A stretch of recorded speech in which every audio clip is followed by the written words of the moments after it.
Shalom everyone, مجھے امید ہے کہ آپ خداون کے فضل سے بالکل ٹھیک ہوں گے اور اس کی آمد کی تیاری میں مشغول ہوں گے۔ تو آج کا ہمارا ٹاپک جس پر ہم مل کر ڈسکشن کریں گے وہ ہے گاڈ از ون، یعنی خدا ایک ہے۔ ہم سب اس بات کو بہت اچھی طرح سے سمجھتے ہیں کہ ہم پر الزام لگایا جاتا ہے کہ ہم 3 خداؤں پر ایمان رکھتے ہیں، جبکہ ایسا نہیں ہے، اور یہی ایک بات بہت سے لوگوں کے لیے ٹھوکر کا باعث بنتی ہے۔ Now I want to make it clear that God is one۔ ہاں بالکل، خدا ایک ہے۔ میں آپ سے 2 سوال پوچھنا چاہتی ہوں۔ My first question is, when God was with Moses on mountain, then who was at the throne? And now my second question is, could presence of God at more than 2 places make him 2? سب سے پہلے تو میں آپ سب کو یہ بات clear کر دوں کہ we are nothing, we are no one۔ ہماری عقل خداون کی قدرت کے آگے ناقص ہے۔ The word God یعنی خدا ایک جنرل ورڈ ہے جو تقریباً تمام مذاہب کے لوگ یوز کرتے ہیں۔ یہ کہا جاتا ہے کہ خدا مہربان ہے، محبت کرتا ہے، رحیم ہے، معاف کرتا ہے، جتنی دفعہ معافی مانگو اتنی دفعہ معاف کرتا ہے، اور بہت سی ایسی باتیں کی جاتی ہیں جو خداوند کو بیان کرتی ہیں اور خدا کو خداوند بناتی ہیں۔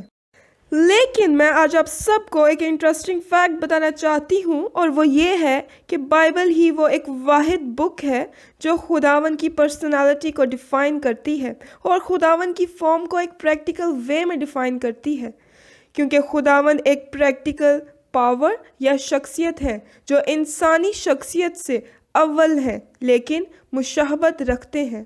We cannot imagine God, we can actually see him۔ یقیناً آپ یہ سوچ رہے ہوں گے کہ how we are like God۔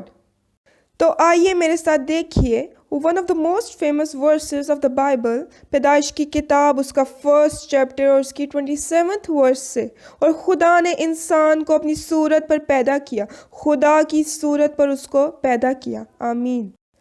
Bible کی اس ورس میں جو ورڈ صورت استعمال کیا گیا ہے اس کے لیے انگلش زبان میں بہت سے ورڈز ہیں، جیسا کہ لائکنس، امیج اور form. I don't think so کہ دنیا کی کسی بھی بک میں خدا نے اپنے آپ کو اس طرح سے بیان کیا ہو اور یہ کہا ہو کہ میں نے انسان کو اپنی صورت پر پیدا کیا ہے۔ اب صورت کا ہرگز یہ مطلب نہیں کہ ہماری شکل و صورت خداوند سے ملتی ہے۔ صورت کا مطلب یہ ہے کہ we are made in his structure, or you can say in his pattern۔ There's one major difference between God and us, and this is that God is infinite and we are finite۔ Bible مقدس کے مطابق خدا باپ ہے، خدا بیٹا ہے اور خدا روح القدس ہے۔ شاید آپ میں سے کسی نے کبھی اس بات کو نوٹس کیا ہو کہ آپ کا وجود روح، بدن اور جان پر مشتمل ہے۔ کیا کبھی آپ نے اپنے آپ سے یہ سوال کیا کہ خدا نے آپ کو صرف روح اور جان سے کیوں نہ بنایا، یا صرف روح اور بدن سے ہی کیوں نہ بنایا، یا صرف جان اور بدن سے کیوں نہ بنایا؟ تو اس کا ایک بہت ہی آسان سا جواب یہ ہے کہ ابھی تھوڑی دیر پہلے ہم نے یہ سیکھا کہ بائبل کی پہلی بک میں جو کہ پیدائش ہے اس کے 1st چیپٹر میں اور اس کی 27th ورس میں لکھا ہے کہ خدا نے انسان کو اپنی صورت پر پیدا کیا اور خدا کی صورت پر پیدا کیا۔ خدا روح ہے، خدا جان ہے اور خدا بدن ہے۔ خدا جان کیسے ہے؟ کیونکہ خدا زندگی ہے۔ خدا بدن کیسے ہے؟ کیونکہ خدا بیٹا ہے۔ اور خدا روح کیسے ہے؟ کیونکہ خدا روح القدس ہے۔ اب ہم خداوند کی تینوں پرسنالٹیز کو بائبل مقدس میں سے دیکھیں گے، کیونکہ بائبل کے خداوند نے شروع ہی سے پوشیدگی میں کلام نہیں کیا، جیسا کہ یسایہ نبی کا صحیفہ اور اس کے 48 چیپٹر کی 16th ورس میں یوں لکھا ہے، میرے نزدیک آؤ اور یہ سنو، میں نے شروع ہی سے پوشیدگی میں کلام نہیں کیا، جس وقت سے کہ وہ تھا میں وہیں تھا، اور اب خداوند نے اور اس کی روح نے مجھ کو بھیجا ہے۔ آمین۔ تو آئیے دیکھتے ہیں کیا خداوند نے پوری بائبل مقدس میں کہیں اپنے آپ کو انسان کا باپ یعنی خدا باپ ظاہر کیا بھی ہے یا نہیں۔ اگر ہم فزیکل لیول پر دیکھتے ہیں then who is actually father? Father is the creator of his children. یہی کانسیپٹ ہم اسپرچل لیول پر دیکھتے ہیں۔ پیدائش کی کتاب اس کا 2 چیپٹر اور اس کی 7 ورس میں یوں لکھا ہے، اور خداوند خدا نے زمین کی مٹی سے انسان کو بنایا اور اس کے نتنوں میں زندگی کا دم پھونکا تو انسان جیتی جان ہوا۔ آمین۔ زندگی کا دم یعنی بریتھ آف لائف۔ خدا نے انسان کو زندگی دی، جیسے کہ ایک جسمانی باپ اپنی اولاد کو زندگی دیتا ہے اور اس کا باپ کہلاتا ہے، اسی طرح سے خداوند خدا نے انسان کو زندگی دی اور ہمیں اسے اے باپ کہنے کا حق بخشا۔ ہم ایک ریفرنس پڑھتے ہیں یوحنا کی انجیل اس کا 1 چیپٹر اور اس کی 10 ورس سے 13 ورس تک۔ وہ دنیا میں تھا اور دنیا اس کے وسیلہ سے پیدا ہوئی اور دنیا نے اسے نہ پہچانا۔ وہ اپنے گھر آیا اور اس کے اپنوں نے اسے قبول نہ کیا، لیکن جتنوں نے اسے قبول کیا اس نے انہیں خدا کے فرزند بننے کا حق بخشا، یعنی انہیں جو اس کے نام پر ایمان لاتے ہیں۔ وہ نہ خون سے، نہ جسم کی خواہش سے، نہ انسان کے ارادے سے، بلکہ خدا سے پیدا ہوئے۔ آمین۔ اس ورس میں 2 باتیں بہت اہم ہیں اور قابل غور ہیں۔ پہلی یہ کہ دنیا اس کے وسیلہ سے پیدا ہوئی، اور دوسری یہ کہ جتنوں نے اسے قبول کیا اس نے انہیں خدا کے فرزند بننے کا حق بخشا، یعنی انہیں جو اس کے نام پر ایمان لاتے ہیں۔ آمین۔ بے شک آپ سب لوگ اس بات سے واقف ہیں کہ ابتدا میں کون تھا؟ پانیوں پر کس کی روح جنبش کرتی تھی؟ بے شک خداوند کی روح پانیوں پر جنبش کرتی تھی، اور ابتدا میں خدا تھا جب کچھ بھی نہ تھا، جب دنیا کا وجود تک نہ تھا تب صرف خدا تھا۔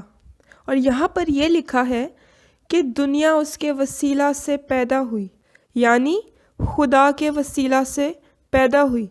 دوسری اہم بات یہاں پر یہ ہے کہ جتنوں نے اسے قبول کیا اس نے انہیں خدا کے فرزند بننے کا حق بخشا، یعنی انہیں جو اس کے نام پر ایمان لاتے ہیں۔ مطلب یہ کہ اگر ہم خداوند کو قبول کرتے ہیں اور اس کے نام پر ایمان لاتے ہیں تو ہم اس کے فرزند ٹھہرتے ہیں۔ میں جانتی ہوں کہ یہ ریفرنس خداوند یسوع کے لیے استعمال کیا گیا ہے، یہاں پر خداوند یسوع کی بابت لکھا گیا ہے، لیکن بات سمجھنے کی یہ ہے کہ جب ہم خداوند کو قبول کرتے ہیں تو ہم اس کے فرزند ٹھہرتے ہیں۔ میں آپ کو ایک بہت پریکٹیکل اگزامپل دینا چاہتی ہوں۔ جب بیٹا اپنے باپ کا فرمانبردار ہوتا ہے اور اپنے باپ کے حکموں پر عمل کرتا ہے تو ہمیشہ اپنے باپ کے گھر میں رہتا ہے، لیکن جب وہ نافرمان ہو جاتا ہے اور اپنے باپ کی قدر نہیں کرتا تو گھر سے نکالا جاتا ہے اور ہر چیز سے آگ کر دیا جاتا ہے۔ جیسے خداوند نے آدم اور حوا کو نافرمانی کے بعد اپنے گھر سے، اپنی پریزنس سے نکال دیا، اور وہ حق یعنی بیٹے اور بیٹیاں کہلانے کا حق ہم سے چھین لیا گیا، لیکن خداوند یسوع کے وسیلہ سے وہ حق ہمیں آج پھر حاصل ہے۔ اس سے پہلے کہ ہم آگے بڑھیں، میں چاہتی ہوں کہ آپ یہ بات بہت اچھی طرح سے سمجھ لیں کہ خداوند نے اپنے آپ کو، اپنی پرسنالٹیز کو انسان پر مختلف جگہوں پر ظاہر کیا، جس کا ثبوت ہمیں بائبل مقدس میں حاصل ہے۔ جب خدا نے انسان کو پیدا کیا تو اس نے اپنے آپ کو انسان کا باپ ظاہر کیا، اور جب ملکہ صدق نے ابراہیم کو برکت دی تو اس نے اپنے آپ کو خدا کا کاہن یا خدا کا بیٹا ظاہر کیا، اور جب خداوند نے موسیٰ سے بات کی تو اس نے اپنے آپ کو پاک روح ظاہر کیا۔ خدا بدن ہے کیونکہ خدا بیٹا ہے، اور اس بات کو سمجھنے کے لیے آپ کو میرے ساتھ کھولنا پڑے گا 1 کرنتھینز اس کا 15 چیپٹر اور اس کی 40 سے 49 ورس تک۔ آسمانی بھی جسم ہے اور زمینی بھی، مگر آسمانیوں کا جلال اور ہے، زمینیوں کا اور۔ آفتاب کا جلال اور ہے، مہتاب کا جلال اور۔ ستاروں کا جلال اور، کیونکہ ستارے ستارے کے جلال میں فرق ہے۔ مردوں کی قیامت بھی ایسی ہی ہے۔ جسم فنا کی حالت میں بویا جاتا ہے اور بقا کی حالت میں جی اٹھتا ہے۔ بے حرمتی کی حالت میں بویا جاتا ہے اور جلال کی حالت میں جی اٹھتا ہے۔ کمزوری کی حالت میں بویا جاتا ہے اور قوت کی حالت میں جی اٹھتا ہے۔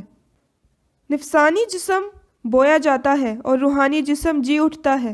جب نفسانی جسم ہے تو روحانی جسم بھی ہے۔ چنانچہ لکھا بھی ہے کہ پہلا آدمی یعنی آدم زندہ نفس بنا، پچھلا آدم زندگی بخشنے والی روح بنا۔ لیکن روحانی پہلے نہ تھا بلکہ نفسانی تھا، اس کے بعد روحانی ہوا۔ پہلا آدمی زمین سے یعنی خاکی تھا، دوسرا آدمی آسمانی ہے۔ جیسا وہ خاکی تھا ویسے ہی اور خاکی بھی ہیں، اور جیسا وہ آسمانی ہے ویسے ہی اور آسمانی بھی ہیں۔ اور جس طرح ہم اس خاکی کی صورت پر ہوئے اسی طرح اس آسمانی کی صورت پر بھی ہوں گے۔ آمین۔ اسی کانٹیکسٹ میں ہم ایک اور ریفرنس پڑھتے ہیں، فلپیوں کی کلیسیا کے نام پولس رسول کا خط، اس کا 3 چیپٹر اور اس کی 20 سے 21 ورس تک۔ مگر ہمارا وطن آسمان پر ہے اور ہم ایک منجی یعنی خداوند یسوع مسیح کے وہاں سے آنے کے انتظار میں ہیں۔ وہ اپنی اس قوت کی تاثیر کے موافق جس سے سب چیزیں اپنے تابع کر سکتا ہے، ہماری پست حالی کے بدن کی شکل بدل کر اپنے جلال کے بدن کی صورت پر بنائے گا۔ آمین۔ ہم نے اپنے پہلے ریفرنس میں دیکھا کہ آسمانی بھی جسم ہے اور زمینی بھی، مگر آسمانیوں کا جلال اور ہے اور زمینیوں کا اور۔ کلام پاک میں لکھا ہے کہ سب نے گناہ کیا اور خدا کے جلال سے محروم ہوئے۔ ہاں جی بالکل، یہ وہی جلال تھا جو گناہ سے پہلے آدم اور حوا کو حاصل تھا، لیکن گناہ کے بعد سب انسانوں سے یہ جلال چھین لیا گیا۔ اس ریفرنس میں لکھا ہے کہ جب نفسانی جسم ہے تو روحانی جسم بھی ہے، جس کا مطلب یہ ہے کہ اگر ہمارے دنیاوی بدن ہے تو ہمارے آسمانی بدن بھی ہوں گے۔ قابل غور آیت یہ ہے کہ لکھا ہے اور جس طرح ہم اس خاکی کی صورت پر ہوئے اسی طرح اس آسمانی کی صورت پر بھی ہوں گے۔ اور یہاں پر وہ آسمانی جس کی صورت پر ہم ہوں گے وہ خداوند یسوع مسیح ہیں، جس کا ثبوت ہمیں اپنے نیکسٹ ریفرنس میں ملتا ہے۔ ہمارے نیکسٹ ریفرنس میں لکھا ہے کہ ہم خداوند یسوع کے آنے کے انتظار میں ہیں، اور جب وہ آئیں گے تو وہ اپنی اس قوت کی تاثیر کے موافق جس سے سب چیزیں اپنے تابع کر سکتا ہے، ہماری پست حالی کے بدن کی شکل بدل کر اپنے جلال کے بدن کی صورت پر بنائے گا۔ وہی جلالی بدن جو ہمارے خداوند کا ہے، یعنی وہی بدن جو خداوند یسوع مسیح ہے۔ یہاں پر میں آپ کو ایک بہت مزے کی بات بتانا چاہتی ہوں، اور وہ یہ ہے کہ خداوند یسوع مسیح خدا کے بیٹے تھے، خدا کے بیٹے ہیں اور خدا کے بیٹے رہیں گے، کیونکہ وہ خداوند میں سے نکلے ہیں۔ لیکن وہ ہمارے گناہوں کے لیے ابن آدم بنے، جس کو انگلش زبان میں سن آف مین بھی کہتے ہیں۔ اب ہم یہ دیکھیں گے کہ خداوند روح القدس کیسے ہیں، جس کے لیے آپ کو میرے ساتھ کھولنا پڑے گا خروج کی کتاب، اس کا 3 چیپٹر اور اس کی 2 سے 6 ورس تک۔ اور خداوند کا فرشتہ ایک جھاڑی میں سے آگ کے شعلہ میں اس پر ظاہر ہوا۔ اس نے نگاہ کی اور کیا دیکھتا ہے کہ ایک جھاڑی میں آگ لگی ہوئی ہے، پر وہ جھاڑی بھسم نہیں ہوتی۔ تب موسیٰ نے کہا، میں اب ذرا ادھر کترا کر اس بڑے منظر کو دیکھوں کہ یہ جھاڑی کیوں نہیں جلتی۔ جب خداوند نے دیکھا کہ وہ دیکھنے کو کترا کر آ رہا ہے تو خدا نے اسے جھاڑی میں سے پکارا اور کہا، اے موسیٰ، اے موسیٰ۔ اس نے کہا، میں حاضر ہوں۔ تب اس نے کہا، ادھر پاس مت آ، اپنے پاؤں سے جوتا اتار، کیونکہ جس جگہ تو کھڑا ہے وہ مقدس زمین ہے۔ پھر اس نے کہا کہ میں تیرے باپ کا خدا یعنی ابراہیم کا خدا اور اسحاق کا خدا اور یعقوب کا خدا ہوں۔ موسیٰ نے اپنا منہ چھپایا کیونکہ وہ خدا پر نظر کرنے سے ڈرتا تھا۔ آمین۔ اسی کانٹیکسٹ میں ہم ایک اور ریفرنس پڑھیں گے، اعمال کی کتاب اس کا 2 چیپٹر اور اس کی 1 سے 4 ورس تک۔ جب عید پینتیکوست کا دن آیا تو وہ سب ایک جگہ جمع تھے کہ یکا آسمان سے ایسی آواز آئی جیسے زور کی آندھی کا سناٹا ہوتا ہے، اور اس سے سارا گھر جہاں وہ بیٹھے تھے گونج گیا، اور انہیں آگ کے شعلہ کی سی پھٹتی ہوئی زبانیں دکھائی دیں، اور ان میں سے ہر ایک پر آ ٹھہری، اور وہ سب روح القدس سے بھر گئے اور غیر زبانیں بولنے لگے جس طرح روح نے انہیں بولنے کی طاقت بخشی۔ آمین۔ ہمارے دونوں ریفرنسز میں ایک کامن بات قابل غور ہے۔ جب خداوند کا فرشتہ یعنی خداوند کا پاک روح موسیٰ پر ظاہر ہوا تو اس نے موسیٰ کو بولنے کی طاقت عطا کی، ایک ڈائریکشن عطا کی تاکہ وہ خدا کا پیغام، خدا کا کلام خدا کی امت تک پہنچا سکے۔ اور ہم بھی یہ جانتے ہیں کہ جب خداوند کا پاک روح آتا ہے تو وہ ہمیں گائیڈ کرتا ہے، ہمیں بولنے کی طاقت بخشتا ہے، ہمیں بولنے کی قوت دیتا ہے۔ ایک اور ریفرنس ہم پڑھتے ہیں اعمال کی کتاب اس کا 4 چیپٹر اور اس کی 31 ورس سے۔ جب وہ دعا کر چکے تو جس مکان میں جمع تھے وہ ہل گیا، اور وہ سب روح القدس سے بھر گئے اور خدا کا کلام دلیری سے سناتے رہے۔ ان تمام ریفرنسز میں ہم یہ سیکھتے ہیں کہ جب خداوند کا روح آتا ہے تو وہ ہمیں دلیری عطا کرتا ہے، ہمیں خدا کا کلام عطا کرتا ہے تاکہ ہم اس کے کلام کو دوسروں تک پہنچا سکیں اور وہی بتا سکیں جو وہ ہمیں بتاتا ہے۔ ہم 1 بائی 1 یہ سیکھ چکے ہیں، یہ دیکھ چکے ہیں بائبل مقدس سے کہ خدا روح ہے، خدا جان ہے، خدا بدن ہے۔ ہمارا وجود بھی روح، بدن اور جان پر مشتمل ہے کیونکہ ہم خداوند کی صورت پر پیدا کیے گئے، اور اگر ہمارے وجود میں سے ان تینوں میں سے کوئی ایک چیز بھی نکال دی جائے تو ہم زندہ نہیں رہ سکتے۔ اسی طرح خداوند کا وجود بھی باپ کے بغیر یا بیٹے کے بغیر یا روح القدس کے بغیر انکمپلیٹ ہے۔ آمین۔ بات سمجھنے کی یہ ہے کہ خداوند لامحدود ہے اور ہم محدود ہیں۔ آخر میں ایک ریفرنس پڑھنا چاہتی ہوں، مرکز کی انجیل اس کا 12 چیپٹر اور اس کی 29 سے 30 ورس تک۔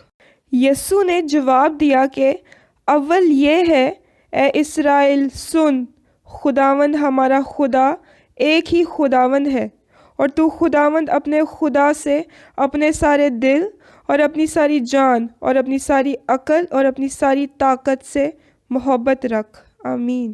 خداوند آپ سب کو اپنے کلام سے بہت برکت دے۔ آمین۔